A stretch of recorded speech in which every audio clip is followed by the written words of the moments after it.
కొందరు అభివృద్ధి చెందని ప్రాంతాలలో చీప్ ప్రైస్ కి అయితే కొనేస్తారు.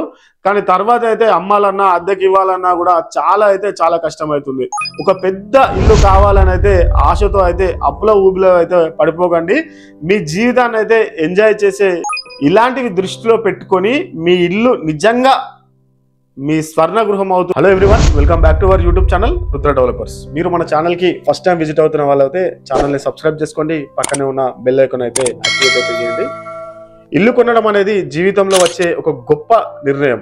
మన జీవితంలో చాలా మంది కలలుగా చూసే విషయం ఒక స్వంత గృహం. కానీ ఆ కళ సాకారం చేసుకుంటూ కొన్ని సాధారణమైన తప్పులైతే చేస్తే మన భవిష్యత్తులో చాలా పెద్ద భారంగా అయితే మారవచ్చు.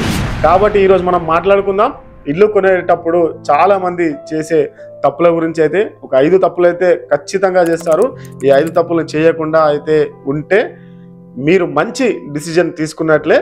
ముందుగా వచ్చేసి లొకేషన్ అయితే పట్టించుకోకపోవడం. లొకేషన్ పట్టించుకోకపోవడం ఏందని అనుకుంటున్నా, అదే ఇల్లు కొనేటప్పుడు లొకేషన్ అయితే పట్టించుకోకపోవడం.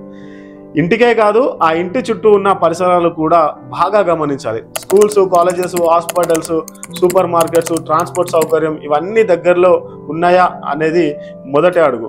కొన్ని టైమ్స్ ఇంటికి డిజైన్ బాగా నచ్చుతుంది, కానీ దాని లొకేషన్ వల్ల మిగతా జీవితమే మనం ట్రాఫిక్లో గడపాల్సి వస్తుంది. ఇంకొక విషయం ఏమిటంటే, ప్రాపర్టీ విలువ భవిష్యత్తులో పెరగాలంటే ఆ లొకేషన్ అభివృద్ధి చెందుతుందా లేదా అన్న దానిపై కూడా కాస్త రీసెర్చ్ అయితే చేయాల్సిన అవసరం అయితే మనకున్నది.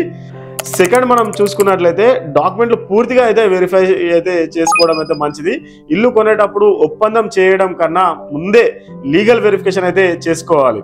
లీగల్ వెరిఫికేషన్ అంటే title deed, land passbook, EC, NOC, BRS, development authority approvals అన్నీ కూడా మిస్ అవుతే ఆ ప్రాపర్టీ పర్మిషన్ లేదనో కేసులతోటి ఉన్నాయనో చాలా పేచి పడాల్సి అయితే వస్తుంది.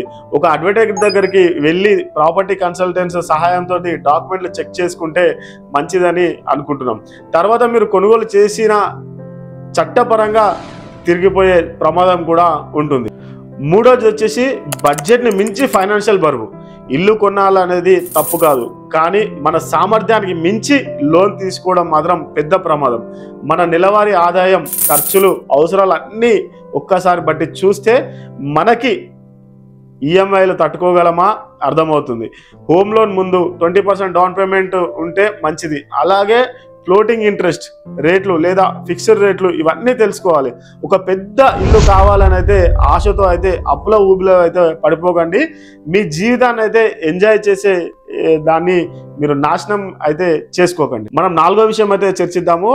ఫ్యూచర్ రిటర్న్స్ లేదా రెంటల్ పొటెన్షియల్ గురించి అయితే ఆలోచించకపోవడం. ఇల్లు కొంటున్నప్పుడు మనం అందులో ఉంటున్నామా లేదా అని, భవిష్యత్తులో అద్దెకిద్దామా అని చూసేవాళ్ళు. కానీ ఆ ఏరియాలో అద్దె రేట్లు ఎలా ఉన్నాయి, వచ్చే 5 నుంచి 10 సంవత్సరాలలో ఇక్కడ విలువ ఎంత పెరగకపోవచ్చు తెలుసుకుంటే ఒక మంచి ఇన్వెస్ట్మెంట్ అవుతుంది. కొందరు అభివృద్ధి చెందని ప్రాంతాలలో చీప్ ప్రైస్కి అయితే కొనేస్తారు. కానీ తర్వాత అయితే అమ్మాలన్నా అద్దెకి ఇవ్వాలన్నా కూడా చాలా కష్టమవుతుంది. 5వ విషయానికైతే వచ్చేద్దాం మనము. తొందరపడి డిసిజన్ అయితే తీసుకోకండి. ఇంటిని చూడగానే నచ్చిపోయిందని వెంటనే అడ్వాన్స్ ఇచ్చేయడం అనేది చాలా మంది చేసే పొరపాటు. చాలా ఆప్షన్లు చూడండి, కనీసం 3 నుంచి 5 అయితే కవర్ చేయండి. ఒకసారి ఫైనల్ అయ్యాక డాక్యుమెంట్లు వెరిఫై చేసి అడ్వాన్స్ ఇవ్వడం. ఎమోషనల్గా కాకుండా ప్రాక్టికల్గా ఆలోచించి ఇవ్వండి. నేను మీకు చాలా క్లియర్గా అయితే ఎక్స్ప్లెయిన్ చేశాను, ఒకసారి వినండి. అంటే క్లియర్గా సంక్షిప్తంగా అయితే చెప్తాను, వినండి.